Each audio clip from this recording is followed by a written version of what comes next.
Well, hello, ladies and gentlemen. So last time we finished a simple example involving calculating the physical properties in terms of composition of a mixture. So today we're going to go on to ideal gas mixtures. We're going to define an ideal gas mixture. Basically, an ideal gas mixture is a mixture or a combination of two components or more components. The mixture itself behaves according to the ideal gas law, and each component behaves according to the ideal gas law. So both the components of the mixture and the mixture itself behave as an ideal gas. That's basically the definition of an ideal gas mixture. Then we're going to move on and look at partial pressures and volumes. So we're going to define partial pressures and volumes. And then we're going to look at Dalton's law of partial pressure, Omagoth's law of partial volume. So introduce these conservation laws for partial pressure and volume. Then we'll go through and state the formula for, or derive it, we'll see if we have time. We'll state the formula for the gas constant for an ideal gas mixture. And then we'll talk about how to apply energy and entropy balances to mixtures of gases. Instead of a pure substance, now we have mixtures. Basically, it's just the same old energy and entropy balance, but we sum over all components within the mixture. So there's an extra summation sign in the mass or mole transfer of energy or entropy. So you have to modify the energy and entropy balance just a little bit. And then we'll see how far we get on an example involving an open system where we mix two different ideal gas components together. Okay, that's the plan for today. So let's go over the definition of ideal gas mixture. Ideal gas mixture. So what's the definition of an ideal gas mixture? Well, we have this tank full of various components. So blue is one component made out of some chemical, and the white is some other chemical component of a mixture. And this mixture here overall has a mixture temperature, a mixture pressure. So if we have a pressure gauge here. So if we have a pressure gauge here. So we have a P mix, mixture pressure, mixture temperature, a mixture volume, a mixture volume. And the idea here is that the mixture obeys the ideal gas law. So P mix, V mix is equal to the gas constant for the mixture times the mass of the mixture times the temperature of the mixture. We can also write this in terms of moles. So we can also say RU N mix T mix. So the mixture behaves as an ideal gas, where the mixture has a certain pressure, temperature, volume. There's a certain amount of the mixture, whether it's in kilograms or in kilomoles. And so the mixture behaves as an ideal gas. So that's the first requirement. The second requirement, we'll talk about this in a moment, is that each component, each chemical component also behaves as an ideal gas. So this is for the mixture. So mix obeys IGB. But we also have that each component obeys the ideal gas law. So we also have, so each component is referred to as the ith component. So we also have pressure of the ith component is equal to pressure times the pressure of the ith component times the volume of the component, well, times the volume is equal to the mass of component I times the gas constant for component I times temperature of the mixture. And this volume is also the volume of the mixture. So each component obeys this equation here. The partial pressure or component pressure, P sub I times the volume of the mixture, is equal to the component mass times the gas constant times the mixture temperature. Why am I not putting the component temperature here, and why am I not putting the component volume there? Why do I have B mix and T mix? Well, notice that the mixture, each component has the same temperature in the container and takes up the same amount of volume.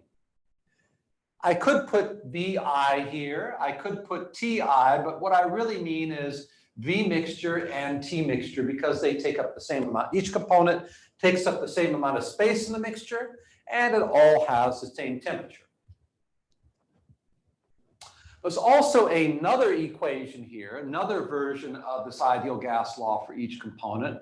There's also one that says P mix times the component volume VI is equal to MI RI T mix. Okay? So these two equations here are obeyed by each component I. Each component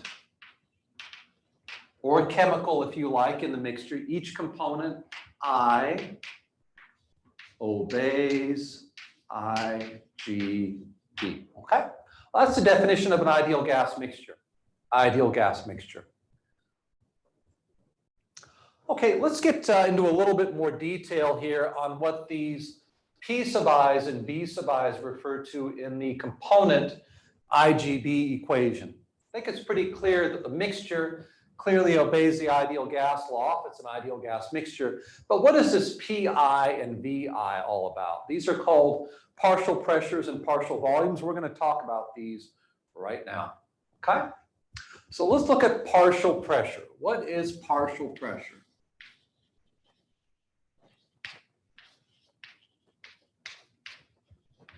So what's partial pressure?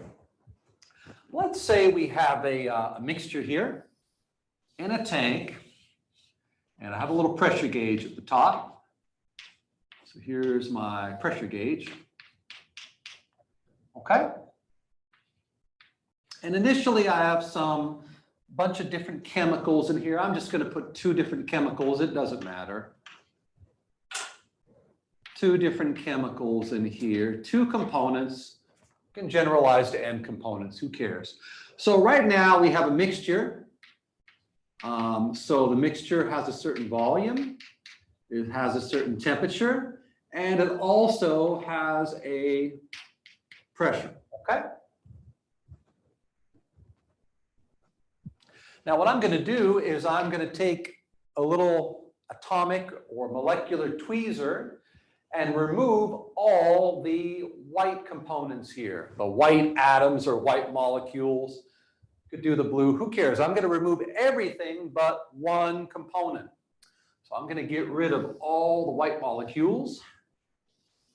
All the white molecules. So now I'm going to remove all of them and I get just blue. The blue molecules are all that left over. Notice the volume taken up by the blue molecules is still V mix. It still has a temperature T mix. But now, of course, there's a certain mass of component I. The component I is my blue component. So I equals blue component. Okay, I'm looking at the ith component here, okay? There's also a certain number of moles of I as well, okay? Now, if I measure the pressure, I no longer am at P mix, I'm at some lower pressure. I'm at some lower pressure. And this pressure measured at the pressure gauge of the tank, only containing the leftover blue components or molecules, is my partial pressure. So here's my P sub I. P sub I is the component pressure, component or partial pressure. P sub I is called the component or the partial pressure. And the partial pressure obeys the ideal gas law if it's an ideal gas mixture. So note, P sub I V mix is equal to M sub I Ri T mix. Okay? All right? Now I can also write this here. Maybe I should write it. I can write it in one of two ways. So I can write this as Mi Ri mix, or I can write it as Ni Ru mix. Okay? All right. How do we calculate the partial pressure of some component in a mixture? How do we get the partial pressure of some component in a mixture? Well, that's actually pretty easy. First of all, let's solve for, I'll tell you what, let's divide. Let me write this second version right here. So I'm going to write Pi V mix equals Ni Ru T mix. And what I'm going to do is I'm going to divide by the ideal gas law for the mixture. So I'm going to divide that by P mix, V mix, N mix, Ru T mix. Let's just divide the ideal gas law for the component by the ideal gas law for the mixture. Notice that the V mixes cancel out, the RUs and the T mixes cancel out, and I get the partial pressure of component I divided by the mixture pressure is equal to the number of moles of component of I divided by the number of moles in the mixture. Now, Ni divided by N mix is the mole fraction of the component I. So this is Y sub I here. This is the mole fraction. In other words, P sub I is equal to P mix times the mole fraction of component I. So that's how you get the partial pressure. So this P sub I right here is equal to the mole fraction times the original mixture pressure. That's what the P sub I is equal to.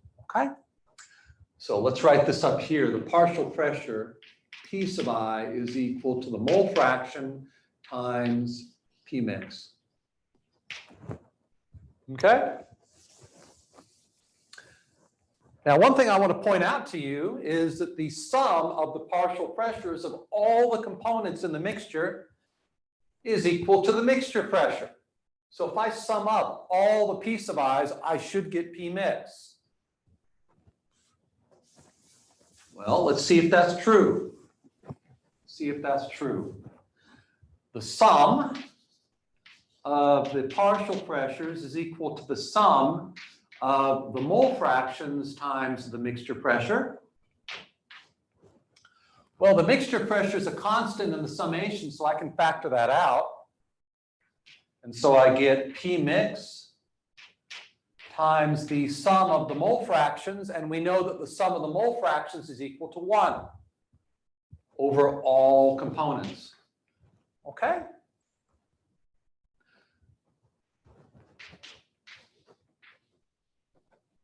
So we have what's called Dalton's law. P mix is equal to the sum of the partial pressures of all components. So this is called Dalton's law of partial pressure.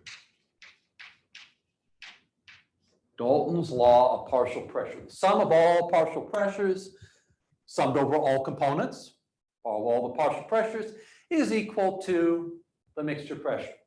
So make sure that you have boxed up somewhere the expression for the component pressure, the partial pressure, and you also have Dalton's law boxed up in your notes somewhere as well, okay? So we also have P mix is equal to the sum of the partial pressures. Okay, let's make sure we have that boxed up somewhere. Okay.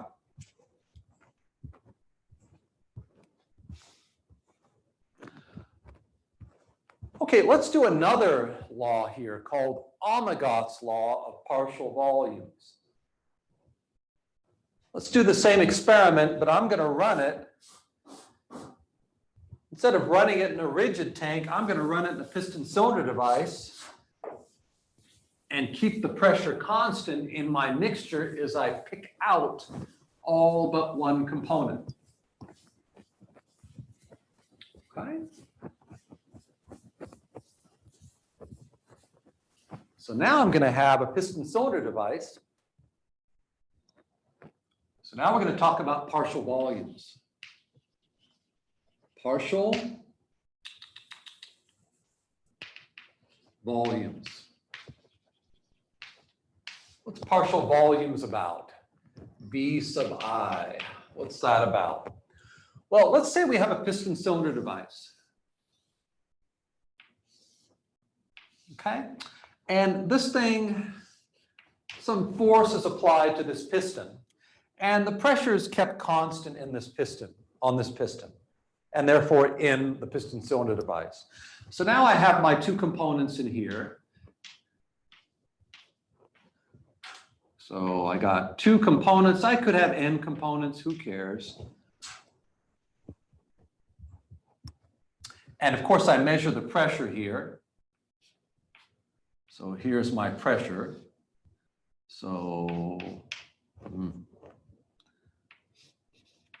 my pressure right now is P mix, and my temperature is T mix. My volume is V mix. Okay? All right? And of course, I have a certain number of moles, N mix, and a certain mass, N mix, but I'm not going to write that down. Okay, so I'm going to keep pressure constant. Isobaric process. So I'm going to remove all of the white material, the white components, keeping pressure constant. So I'm going to remove all the white components, leaving only the blue chemical or component. And of course, as I do that, keeping pressure constant, volume is going to shrink. So I remove all the white component. I'm only left with the blue.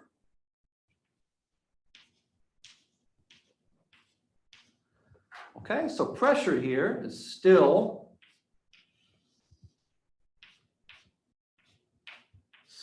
P mix. I still have pressure P mix. This is an isobaric process. But now I have a much smaller volume. I now have the partial volume V sub I for the component. Okay, I have a partial volume V sub I. I'm still at a temperature T mix. And of course, I have a certain number of moles in there, N sub I, as well as M sub I. Okay, there's nothing in there but component I. So I is the blue component. I is blue component. All right. And these temperatures, pressures, and mixture and component volumes are represented by the equation as follows. P mix times the component volume for element or component I is equal to, and I got two versions here. I have MI, RI, T mix, and I have Ni, Ru, T mix. Okay? So each component obeys the ideal gas law, and in this case, the V sub I refers to the component volume. Component volume. How do I calculate the component volume, V sub I? How do I do that? Well, let me take the second equation here. P mix V sub I equals N sub I Ru T mix, and I'm going to again divide this equation by the ideal gas law applied to the mixture. So I get P mix, V mix, N mix, Ru, T mix. And of course, the temperatures, the gas constant, and the pressures cancel out. And we'll get a similar expression here as we got for partial pressure. We have that the mixture component volume, V sub I, is equal to V mix times the mole fraction for component I. Okay? So the component volume is equal to the mole fraction times the volume mixture. I'm going to put that back over here. So we have V sub I is equal to Y sub I V mix. Okay, put a box around that. Needless to say, the sum of the component volumes. Needless to say, if I were to sum up the component volumes, I would get V mix times the sum of the mole fraction, which of course is equal to V mix because the sum of the mole fraction is equal to 1. So I would get a similar law here. I would get V mix is equal to the sum of the component volumes. Okay? By the way, this last quantity here, so this is Dalton's law of partial pressure. This here is called Omagoth's law of partial volume.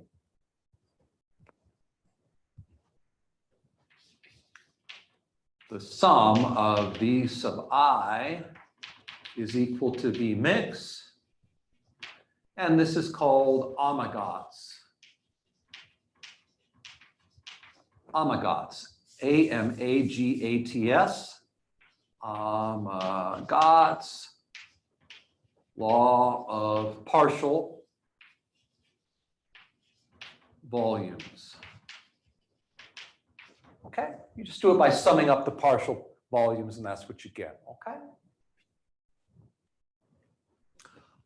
Okay.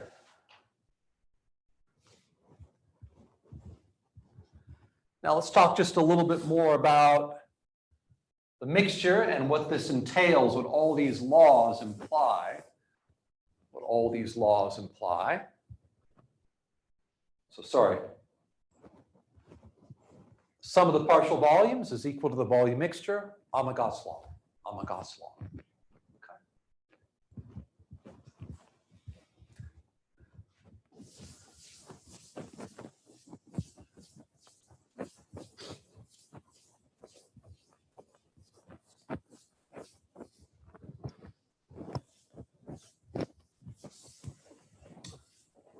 So let's say you want to calculate, you've got some mixture here. Got some mixture. So here's some mixture, ideal gas mixture, again composed of various components. Various components. Okay. Do I have any other colors? Ah, here we go. All these different components. And this mixture has a certain volume, a certain pressure, a certain temperature, and a certain amount of mass and mix. Okay? And let's say we want to determine the gas constant, R, for the mixture. So I want to be able to predict or relate pressures, temperatures, and volumes for the ideal gas law. So we're going to look at ideal gas constant, mixture,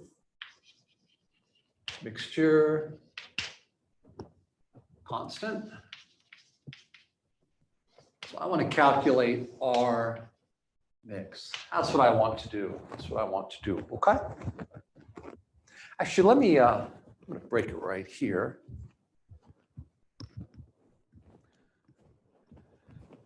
So I want to calculate the gas constant for the mixture. So let me write the ideal gas law applied to the mixture.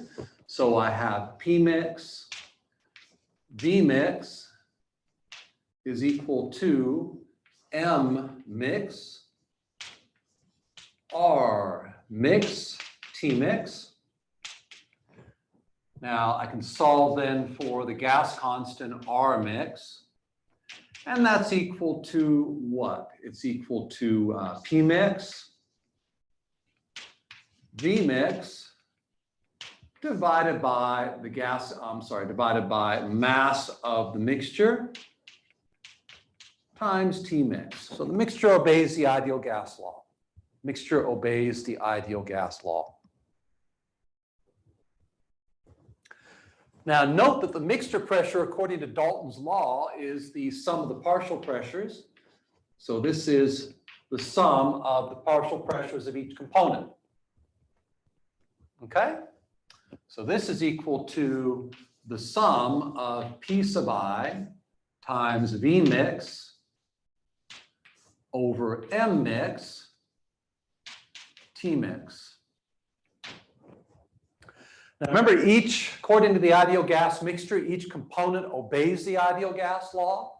So the partial pressure P sub I is equal to M sub I, R sub I, T mix, divided by V mix. Okay, each component obeys the ideal gas law. All right? So what have I got here? I'm going to put this in the summation. Notice that V mix and T mix are constants, so they come out of the summation. So I get T mix over V mix. And then I have the summation of M sub I, R sub I. Okay? And then I have M mix and T mix in the denominator.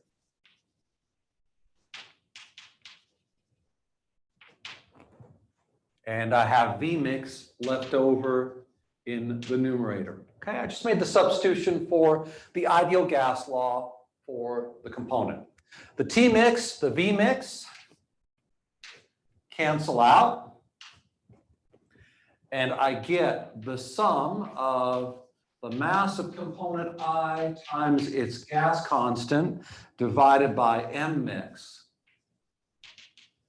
is equal to the gas constant for the mixture, okay? Now, M mix is constant. M mix is constant, so I can pull it into the summation. And I get the sum of the component mass divided by the total mixture mass times the gas constant for the ith component. Now, Mi over M mix is equal to the mass fraction of the component I. So this whole thing is equal to the sum of the mass component I times the gas constant I summed over all components in the mixture. Okay?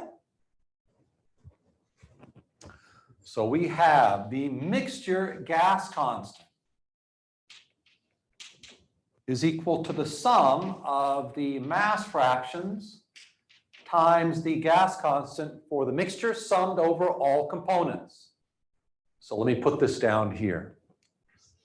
R mix is equal to the sum of the mass fraction times the component gas fraction summed over all components.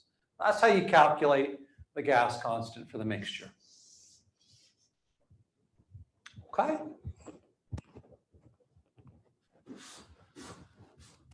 How do we get other properties besides the gas constant for this mixture?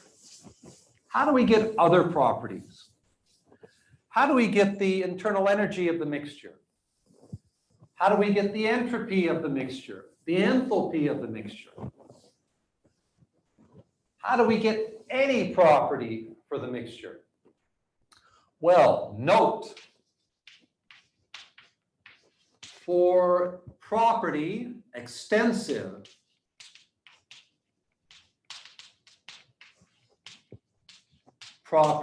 extensive property beta, you've seen this before.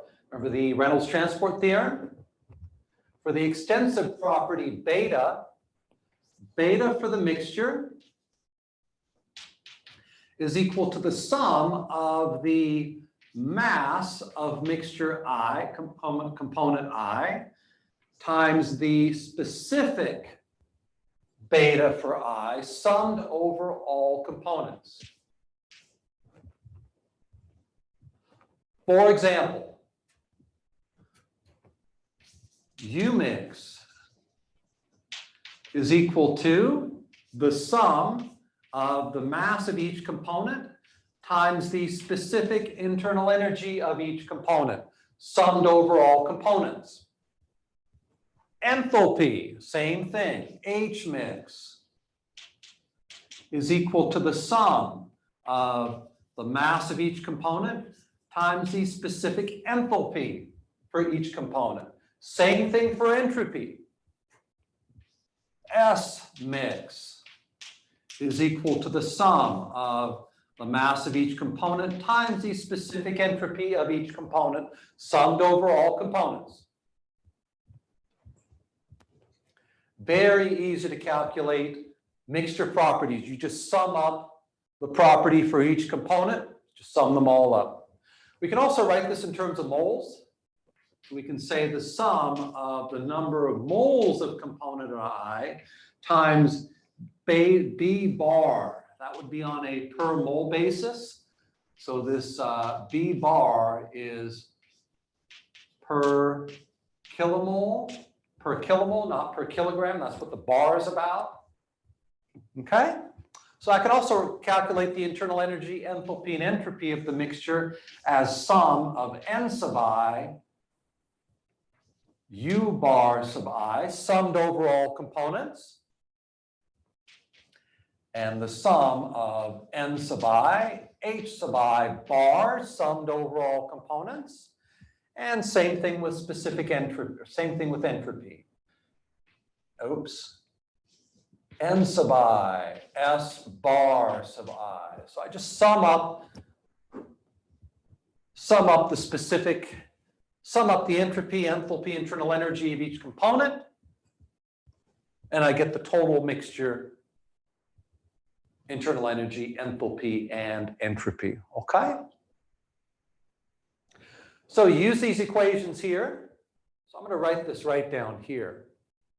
So beta mix is equal to the sum of the mass of component I times B sub I summed over all components, or the sum of N sub I B bar sub I summed over all components. So that's how you calculate properties of the mixture, like internal energy, internal energy, entropy, and enthalpy. So in this case, beta equals H, U, and S of the mixture, okay? So why don't you box that one up too? Okay? The total energy, enthalpy, and entropy of the mixture is that of the components summed up. That is all that says. That is all that says. Okay, so what does that entail for the energy balance, in particular the energy balance for an open system? For a closed system, you can just, so in the closed system, let's write our energy balance for a closed and open system, and I'll show you how they're a bit different compared to a single component system, no mixtures. So E balance for mixtures.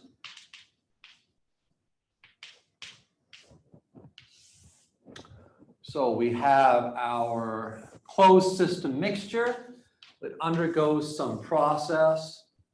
So this is some mixture. So go from state 1 to state 2. So there's a bunch of stuff in here. It's undergoing some kind of process. There's some heat interactions, there's some mass, or there's some heat interactions, maybe some work interactions, who knows? So this thing, we could be adding heat to it from 1 to 2, or it could be doing work from 1 to 2. The energy balance is just the same as for our single component, pure substance, that we've been working with up to this point in the semester. So the E balance simply says Q minus W is equal to delta E for the mixture. And this is all from state 1 to 2. Okay, to get E for the mixture, you simply sum up the component total energies. So E for the mixture is the sum of either MI, EI, or the sum of NI, E bar I, okay? Usually total energy, specific energy is going to be internal energy. So you could put U's up there and I guess it would make more sense, okay?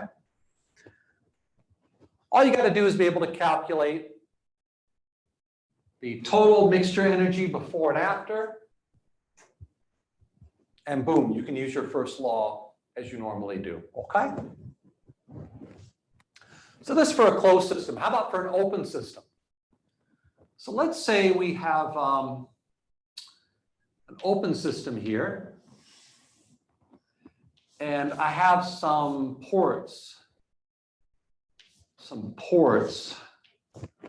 with different mixture components flowing in, So I have M dot I, dem dot 1, and also N dot 1. And then I have N dot 2, M dot 2, different gases here. So one component flows in at this port, another component flows in at this port.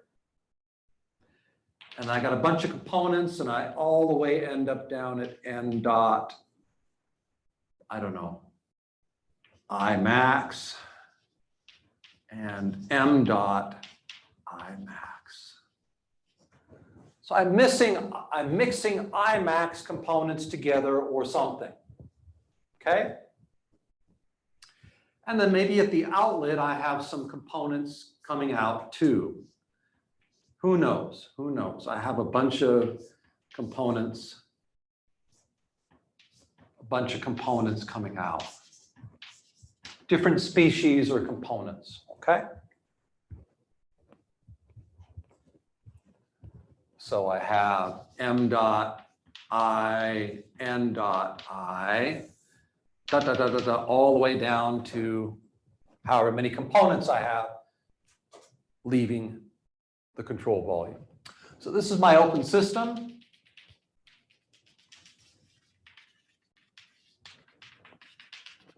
Maybe I have some work going on, W dot, who knows? Maybe I'm adding heat, who knows? I don't know, who knows?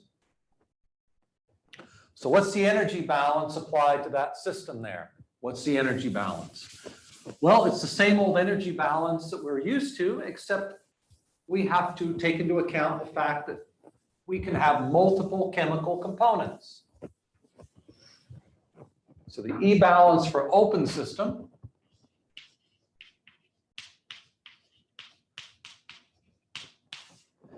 is Q dot minus W dot is equal to the time rate of change of energy within our control volume plus the sum, double sum over all species, sum over all outlets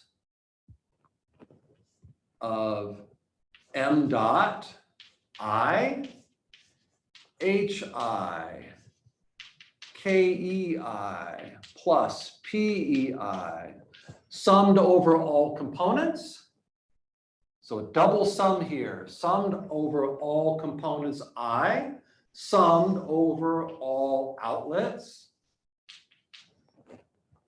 The total energy flow out due to all components. So we have this extra sum. So this is the component sum over all components. This is the outlet sum over all outlets, minus the same thing summed over all inlets. M dot I, HI, KEI, PEI, summed over all components, summed over all inlets. Component, sum, inlets, sum. Okay? If we had one chemical species, if we had one component, this second summation would go away and we would have one chemical compound, and I would revert back to sum over all outlets, M dot H plus KE plus PE. That's what I would have, okay? Now you can also write this in terms of mole fractions. So for example, you can also write this in terms of mole flow rates. I can use H bar, KE bar, PE bar, and N dot there. I can also do this.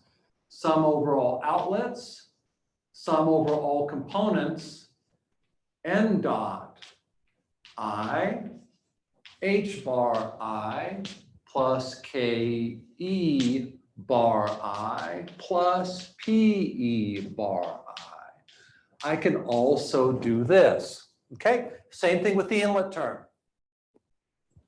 If you notice, this is quite advantageous because some of the table's properties, as you recall, are on a per unit mole basis. So let's have a look here.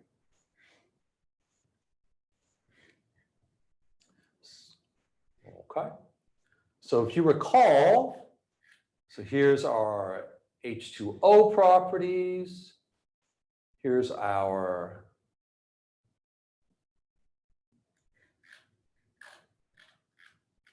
air properties, and we also have B12 IGB ideal gas properties for selected gases. We have CO2, carbon monoxide, H2O, oxygen, and nitrogen. And notice these are overbarred quantities, kilojoule per kilomole, kilojoule per kilomole degree in Kelvin. So sometimes it's easier to do problems knowing the mole flow rate as opposed to the mass flow rate. You can immediately go to the tables and extract out specific properties for each component. Okay? Okay, let's take a break for a second here and we'll do an example involving an energy balance on an open system so that we are all pretty clear what to do. Okay, so let's do a problem here. We have an adiabatic isobaric mixing chamber that you see right here. At inlet port number 1, we have ethane, which is C2H6 flowing in. And the ethane, which is in port number 1, has a temperature of 20 degrees C. At port number 2, we have methane, CH4, flowing in at a temperature TCH4 at port number 2 of 45 degrees C. So the ethane and the methane flow in at different temperatures. The mass flow rate for the ethane is 9 kilograms per second, and the mass flow rate for the methane is 5 kilograms per second. So we have two components, two different chemical components with different temperatures, different flow rates. They flow into this adiabatic mixture. So I'm going to tell you right now, it's an adiabatic mixture. What that means is the pressure of the ethane, the pressure of the methane, and the pressure of the mixture. So these two components mixed together are all the same. The pressures are all the same. And we end up with an outlet flow rate of m dot mix and an outlet temperature for the mixture T mix. So what are we going to find here? Let's find the exit temperature T mix. Let's find out what the temperature of this mixture is when it emerges on the right-hand side. Now, one little thing here, we're going to assume constant specific heats. The specific heat for the ethane, C2H6, is 1.766 kilograms per kilojoule per kilogram degree in Kelvin. Oops. And the specific heat, oh, now I got to find it here, for the methane. I'm sorry, CH4 for the methane. The flow rate for the methane is 2.254 kilojoules per kilogram degree in Kelvin, okay? Actually, I just realized this flow rate for the methane, this is actually 4.5 kilograms per second, not 5. So 4.5, my fault. 4.5 kilograms per second for the methane, 9 kilograms per second for the ethane, okay? And I want to calculate the final mixture temperature. Okay, let's apply the energy balance for my open system. Just like before, except now we have a mixture. So we're going to have to take into account that there's some different species here, different components in my flowing through my various ports. So let's apply the energy balance.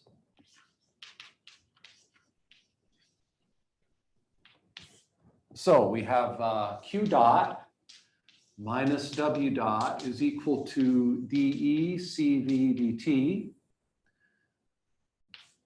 Change of energy within my control volume over time. I'm going to assume it's steady state here in a minute, so that term is going to go away. And then I have a double sum plus the double sum, summed over all outlets, summed over all species I, m dot hi plus PEI plus KEI, summed over all species, summed over all outlets.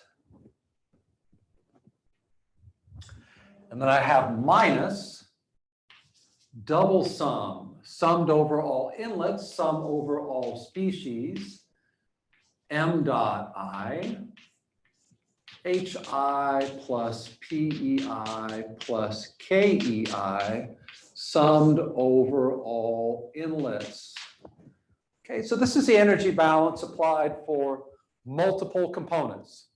Multiple components. Note the double sum. Take into account the fact that we have multiple chemical species.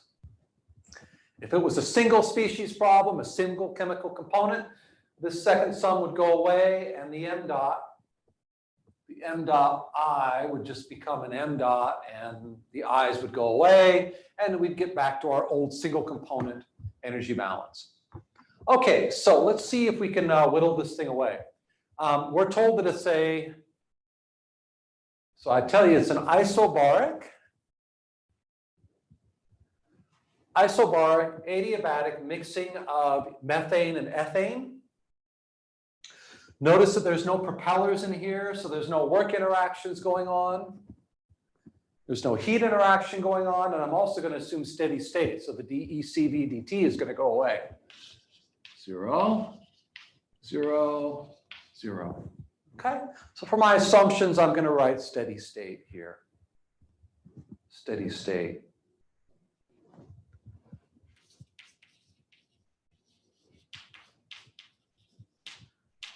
And W dot equals 0. No work interaction, steady state, okay? I think I'm also going to make my life really easy. I don't have any information about the change in potential or kinetic energy of any of the components, gases, at the inlet or the outlet. Inlets or the outlets. So I'm going to ignore these. Ignore the kinetic and potential energy terms. No change in kinetic, negligible change in kinetic and potential energy for each component. So I'm going to say delta PE for the ith component is equal to delta KE for the ith component, and I'm going to set them equal to 0. So they go away in the energy balance, okay? Okay, so let's write what we have left. At the outlet, I have 2 species flowing through. At the outlet, I have 2 species, 2 components. At the outlet, I have CH4 plus C2H6. I have ethane and methane together to form a mixture. So I will have 2 m dots at the exit. Now note that there are no chemical reactions going on here, so there's no m dot ethane being converted into ethane. There's no species or components disappearing. So I'm going to write down here as an assumption, no chemical reactions. So what that means is m dot I in equals m dot I out. I'm not converting, I'm not burning methane or converting methane into ethane. I'm not producing any, there's nothing chemical going on here, it's just mixing. So the mass flow rates for each component at the inlet and the outlets must be the same, okay? Summed over all inlets versus the outlet must be the same, okay? Okay, so let's attack the summations here. At the outlet, I have 2 chemical components. I have the methane and the ethane. So at the outlet, I have m dot CH4 times the specific enthalpy of the CH4 at the outlet. And the outlet is location 3. The outlet is location 3. So this would be H evaluated at location number 3. So I got the ethane as well, so I also have plus m dot C2H6 H C2H6 evaluated at the outlet. The outlet has a certain temperature, therefore the outlet methane and ethane enthalpies, specific enthalpies will have a certain value, okay? So I got 1 outlet and 2 chemical components with the associated enthalpy flows at the outlet. At the inlet, I've got the opposite. I've got 2 inlets, and the components are not mixed at the inlet. I got 2 inlets, one at location 1, one at location 2. The ethane's at 1, the methane's at 2. They are not mixed. They are not mixed, but I have 2 inlets. So this second term here is m dot C2H6 H C2H6 at the inlet, and the inlet port for the ethane is port number 1.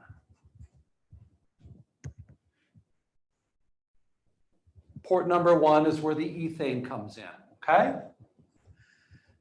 And port number 2 is where the methane comes in. So I'm going to add on the enthalpy flow for the methane. CH4,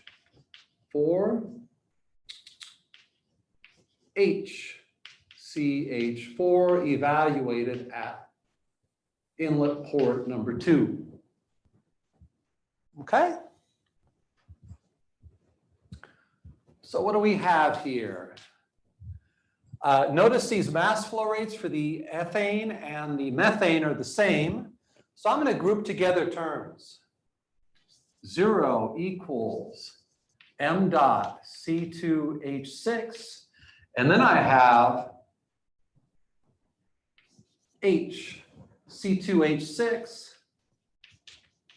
evaluated at the outlet, location 3, minus H C2H6 evaluated at the inlet port, location 1, plus m dot CH4,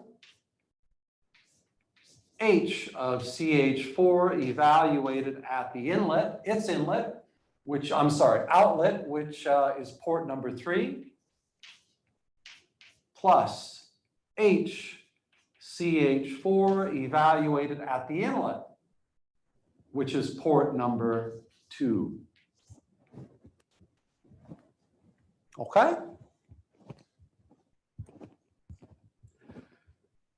Now I can also rewrite this in terms of a delta H. So this is m dot C2H6 delta H C2H6 from 1, 2, 3 plus m dot CH4 delta H CH4 from 2 to 3.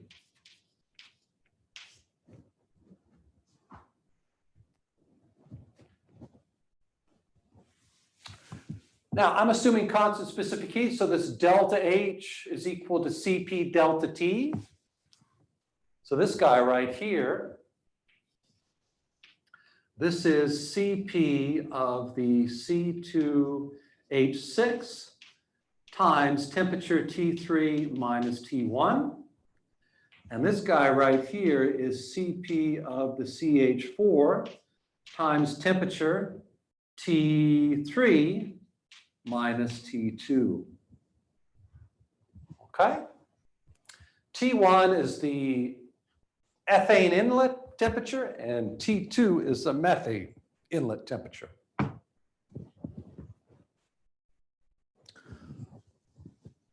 Okay, so let's write out what we have. Let's write out what we have here.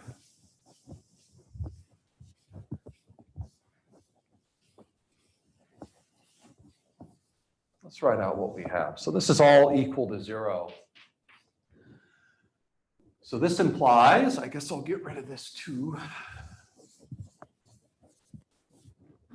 So this implies 0 equals m dot C2H6 Cp for the C2H6 T3 minus T1 plus m dot CH4 Cp CH4 T3 minus T2. Okay? Now, in the problem statement, I have the mass flow rates for the various components, the specific heats, and I also have the temperature. Let's see here. TC2H6 at port number 1 is just my T1, and TCH4, i.e. at port number 2, is my T2. So I have T1 and I have T2. I have the m dots, I have the specific heats. So I got one equation,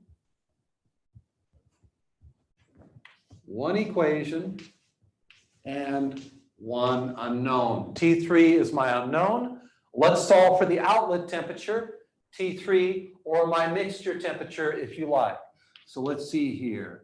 T3 is equal to, oh boy, let's see here.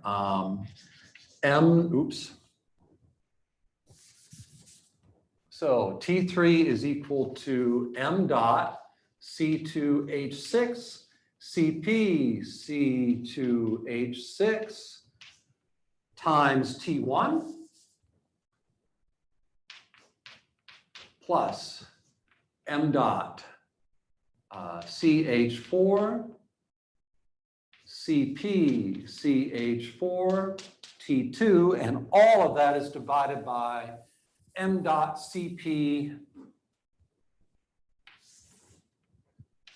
m dot C2H6 Cp C2H6 plus m dot CH4 Cp CH4.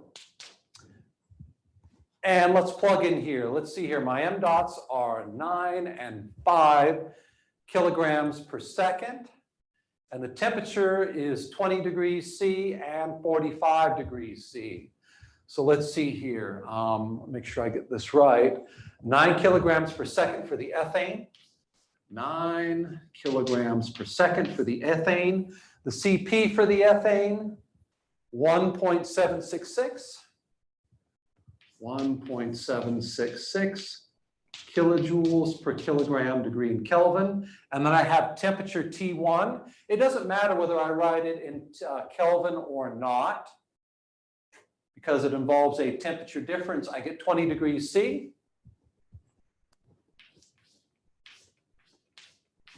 And then I have 5 kilograms per second times 2.254 kilojoules per kilogram degree in Kelvin, 2.254 kilojoules per kilogram degree in Kelvin. And the temperature of the methane coming in is 45 degrees C.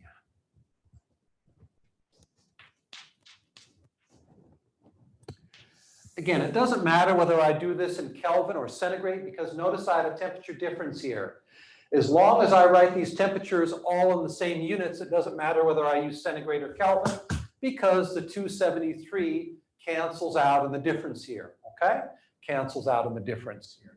So now I have 9 kilograms per second, 1.766 kilojoules per kilogram degree in Kelvin, plus 5 kilograms per second.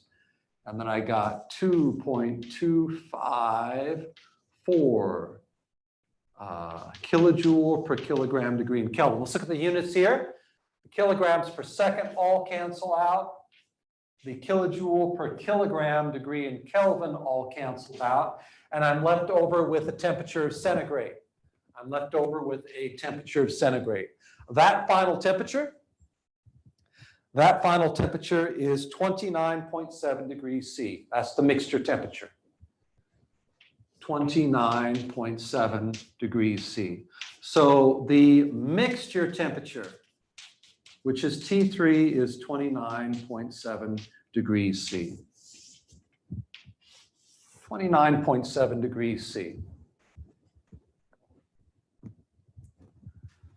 T mix, 29.7 degrees C. Inlet temperatures were 20 degrees C and 45 degrees C for the ethane and the methane, okay?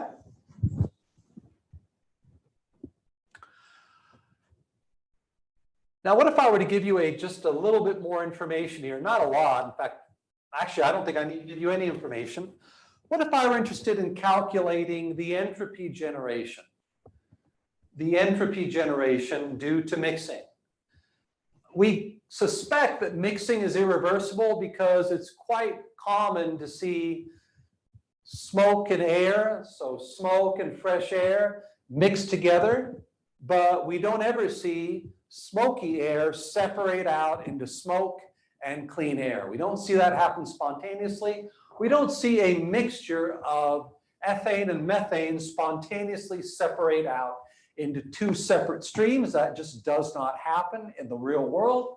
Therefore, one suspects that this mixing process is irreversible, and therefore S dot gen is positive. One suspects. One suspects. So let me write out the entropy balance for an open system for multiple chemical species. Let me write that out for you. And then we will proceed to solve this problem and determine what S dot gen is for this particular problem. So let me write down the entropy balance for an open system. So now I'm interested in calculating the entropy generation due to mixing. Mixing, you will see, is irreversible, okay? So what about the S balance?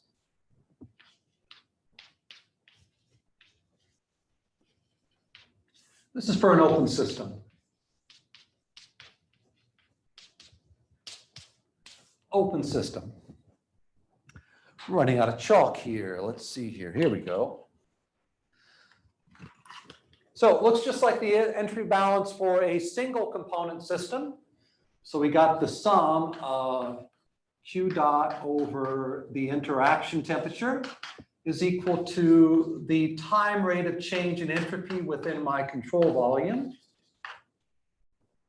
plus the sum, double sum, over all species I, M dot I, Si, summed over all outlets, minus the same thing, sum over all species, M dot I, Si, summed over all inlets. Okay. The double sum there, the inner sum is for sum over all components. Component sum. That's what this second sum is for, okay? Now for this problem, let's go back to the problem here. Steady state, adiabatic. So two terms go away immediately in the entropy balance. Oh, I forgot the S dot gen. Minus S dot gen. Sorry about that. That's what we want to find. So we want to find S dot gen due to mixing. S dot gen due to the mixing. That's what we want to find, okay? So no heat transfer, so there's no entropy transfer due to a heat interaction. There's no change in entropy within the control volume at steady state. Let's attack these summations here. I have one outlet, but I got two species flowing across the outlet. So I have M dot C2H6, S of the C2H6, evaluated at the outlet, location 3, plus M dot CH4 times S CH4, evaluated at the outlet. Okay, and then I got two inlets. So I get M dot C2H6 times the specific entropy of the C2H6 evaluated at location 1 plus M dot CH4 S CH4 evaluated at the inlet location number 2. Okay. So that means 0 equals, let me group terms together in terms of mass flow rates. M dot C2H6 delta S of the C2H6 as I go from state 1 to state 3 plus M dot CH4 as I go delta S of the CH4 as I go from state 2 to state 3. Oh, and I forgot the S gen. Minus S dot gen. Let's put the S dot gen over on the other side of the equation. That's what we're looking for. S dot gen equals that stuff. Okay? Equals that stuff. Okay, so I need to find the change in specific entropy of the ethane and the methane as I go from their inlet to the outlet. Okay, from their inlets to the outlets. Well, let's do that. Let's do one here. Let's see here.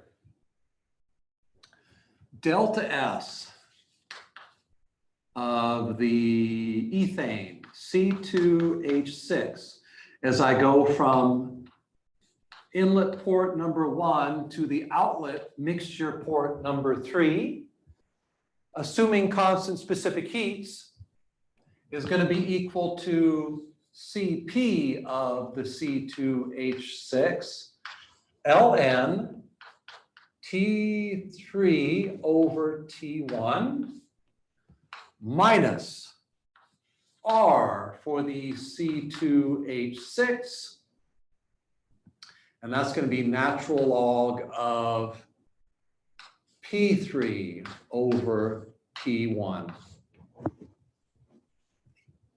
Now, R for the CH4, that's going to be equal to the universal gas constant divided by the molecular weight of the C2H6, the ethane. And I can look the molecular weight up in a table. That's no biggie. I can do that. I know T3 and I know T1. I know all the temperatures for the mixing process. What's this thing? What's this P3 over P1 all about? So what's this P3 over P1? P3 over P1. And remember, well, P3 over P1. What is this thing? Now, we got to be really careful here. This is the change in entropy, specific entropy of one component. It's not the overall gas, it's one component. So these are component pressures.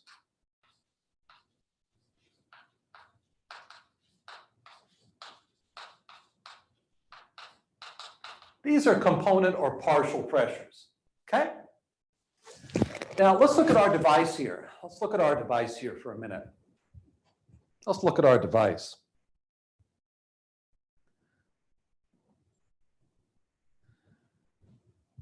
So the ethane comes in at some pressure. I don't know what that pressure is, but I do know the mixing process is isobaric. So what this means is, if it's isobaric, what that means is P1 equals P mix, and P2 equals the mixture pressure at the outlet, okay? Now the partial pressure of each component at the outlet from, let's see, from what? How do we calculate the partial pressure here of each component at the outlet? Partial pressure of component I is equal to the mole fraction times P mix. So the component pressures at the outlet, the component pressures, P of the CH4 at the outlet is equal to the mixture partial pressure at the outlet times the mole fraction of the CH4 at the outlet. Okay, and the partial pressure for the C2H6 at the outlet is equal to the mixture pressure at the outlet times the mole fraction of the CH4, okay?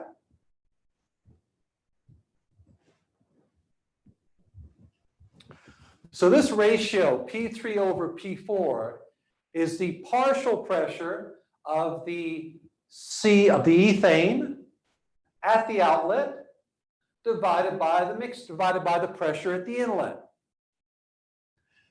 Now we're told that P1 is isobaric, so P1 is equal to P mix. It's an isobaric process. So in this case, P1 is equal to P mix. P1 is P mix. And the partial pressure for the ethane at the outlet is P mix divided times the mole fraction of ethane at the outlet. So this guy here is YC2H6 at the outlet times the mixture pressure at the outlet, okay? Okay, so let's write what we have here. Oh boy. So I get YC2H6, and this is at the outlet, P mix over P mix. P mixes cancel out, and I get the mole fraction of the ethane at the outlet.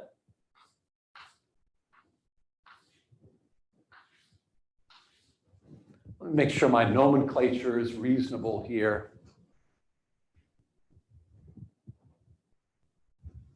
So let me write mole fraction, just to make it clear.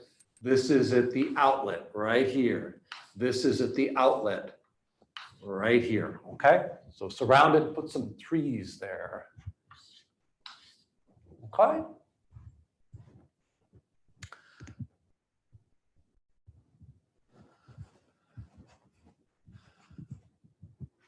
Okay, so this term here becomes the mole fraction of my C2H6 at the outlet.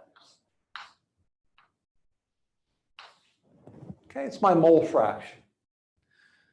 In other words,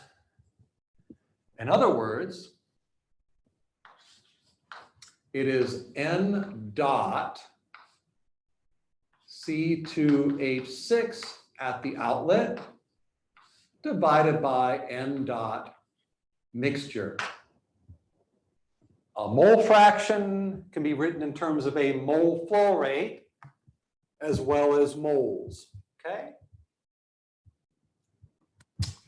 Okay. Now, I got a couple of things to calculate here. I have the temperatures, I have the CPs, the molecular weight. Oh, what's the molecular weight for my molecular weight for the C2H6? I can look that up in the table. Let's get that out of the way.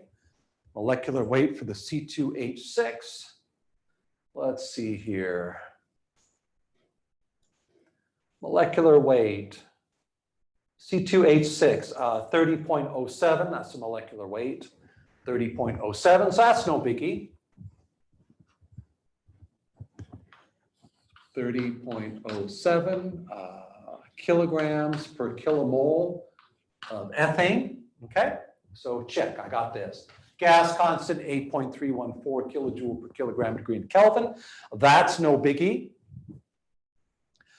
So now I need to find these mole fractions here. I need to find these mole fractions. And the mole fraction flow rate. Well, so we know the mass flow rates. We know the mass flow rates.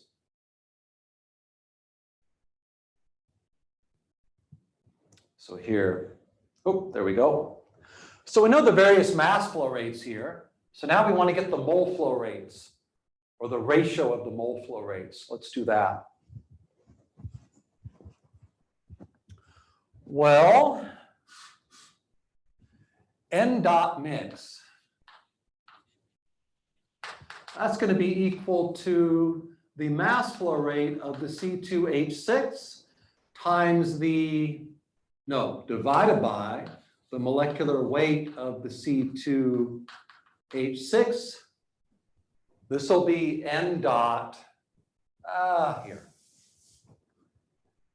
N dot mix is equal to N dot C2H6 plus N dot, this is at the outlet, CH4, which is equal to M dot C2H6 divided by the molecular weight of C2H6 plus M dot CH4 divided by the molecular weight of CH4. The molecular weight of methane, let's get that one too. Let's get that one too. We should be in good shape here. Molecular weight of methane.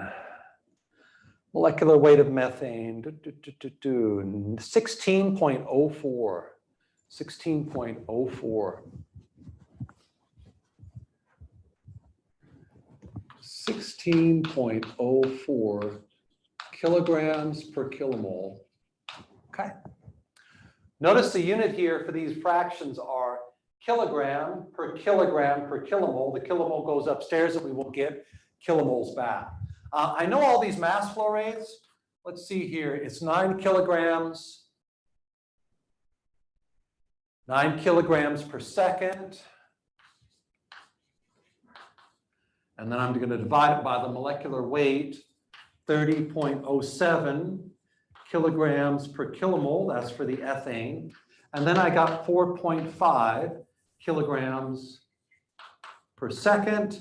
And then I have 16.04 kilograms per kilomole. The kilograms cancel out. And I get kilomoles per second. Kilomoles per second. So let's find the mole flow rate for the mixture. Where's the mole flow rate for the mixture? Hope I have my calculator.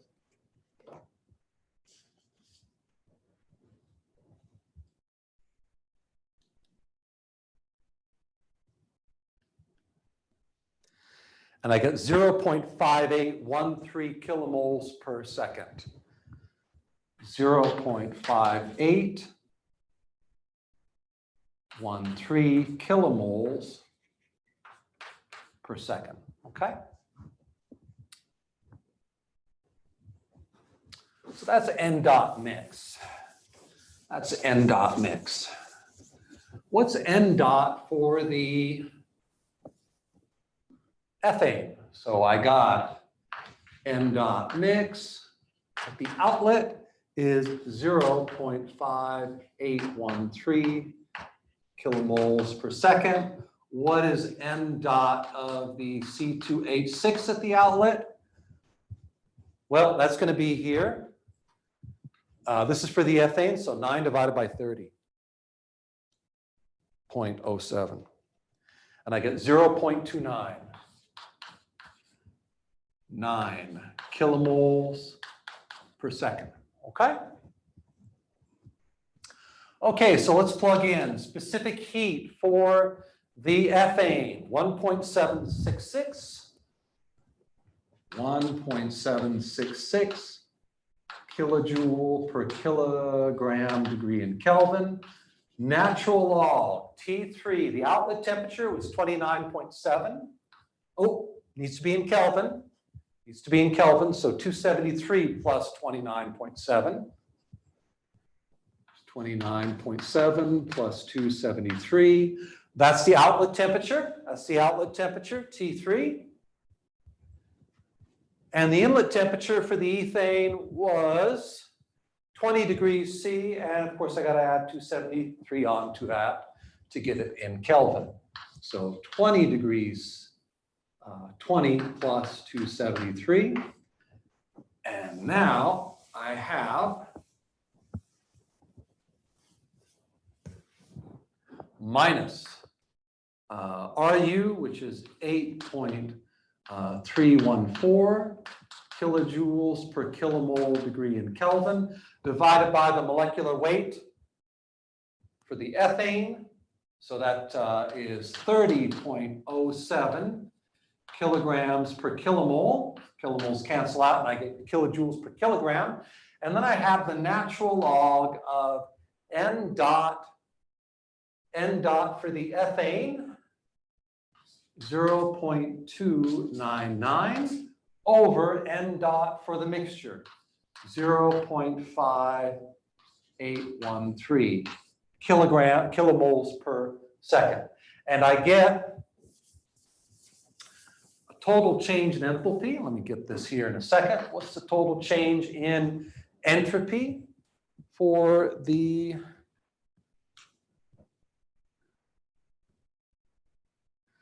I get 0.24 kilojoule per kilogram degree in Kelvin.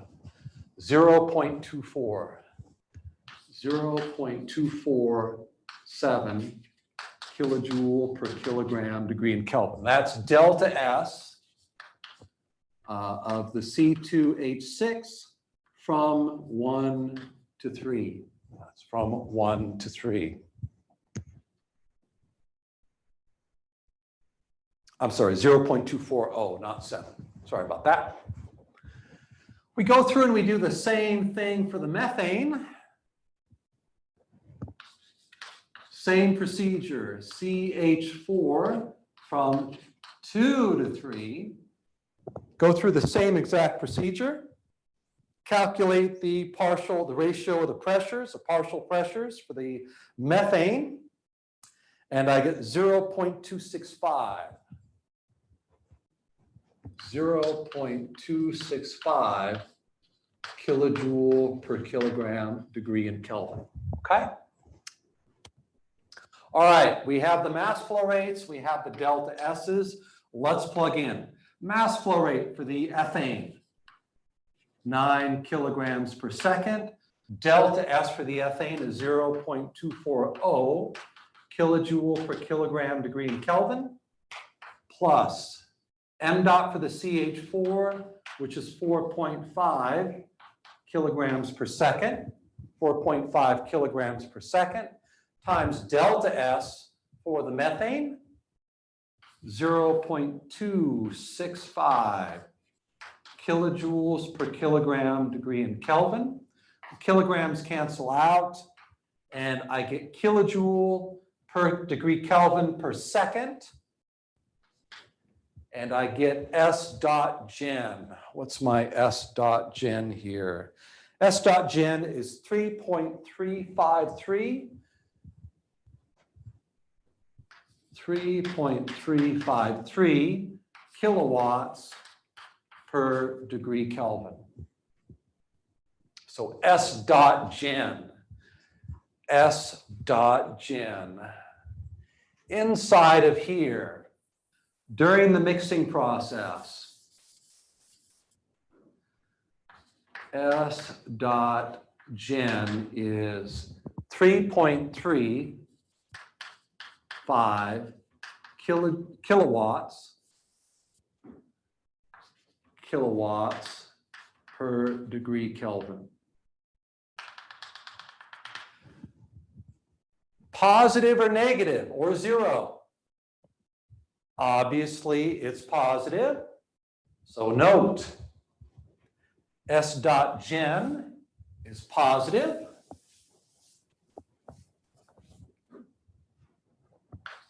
S dot gen, 3.35 kilowatts per degree Kelvin. Let's put a box around it. Notice that it is greater than 0. Hence, it is irreversible.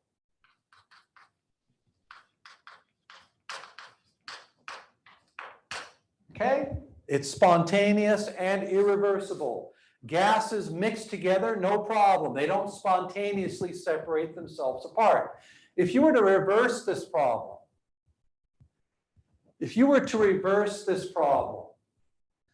make this the inlet, make these the outlet, and you were to, on the board, separate the mixture, spontaneously separate the mixture, you'd go through and you do the calculation on S dot gen, and you would get a negative 3.35 kilowatts per Kelvin. That is impossible. So mixing of gases is irreversible. It occurs in one direction only. You have to do work to separate gases. You can't have isobaric, adiabatic, no work separation. This mixing process is irreversible, spontaneous, occurs in nature naturally. The reverse does not happen. To separate this mixture into its two components, you have to do work. Okay, that's not the same problem we have here, but I'd have to do work to separate out the gases. Okay? All right. Take care, ladies and gentlemen.